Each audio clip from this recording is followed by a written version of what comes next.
Өмүрүнө кол салуу болгондон 24 саат өтүп өтпөй, Дональд Трамп саясий өнөктүгүн улантып, эми Милуокиге барды.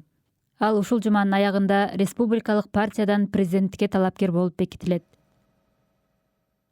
Анын кандуу жана тайманбас сүрөттөрү ансыз да тынчы жок шайлоону биротоло аныктачуудай болуп калды. Талапкерлиги тыкыр текшерилип жаткан президент Байден америкалыктарды пикир келишпестиктерди зомбулук менен эмес, добуш берүү аркылуу чечүүгө чакырды.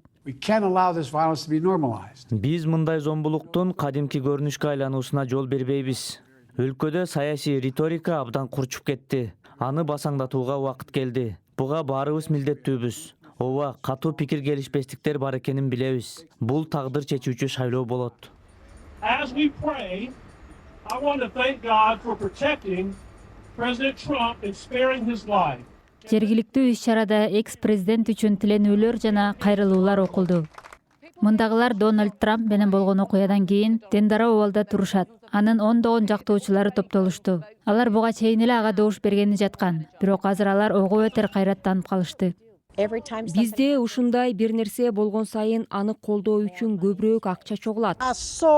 Мен кебелбес лидерибиздин коркунуч алдында туруп жарадар болсо да күрөш деп жатканын көрдүм. Демек биз азыр элибиз үчүн болуп көрбөгөндөй күрөшүшүбүз керек.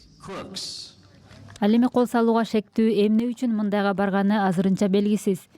Пенсильваниялык 20 жаштагы Томас Крукс каза болгон. Ошондой эле ал жерде 50 жаштагы Кори Компратор үй бүлөсүн октон калкалайм деп набыт болду.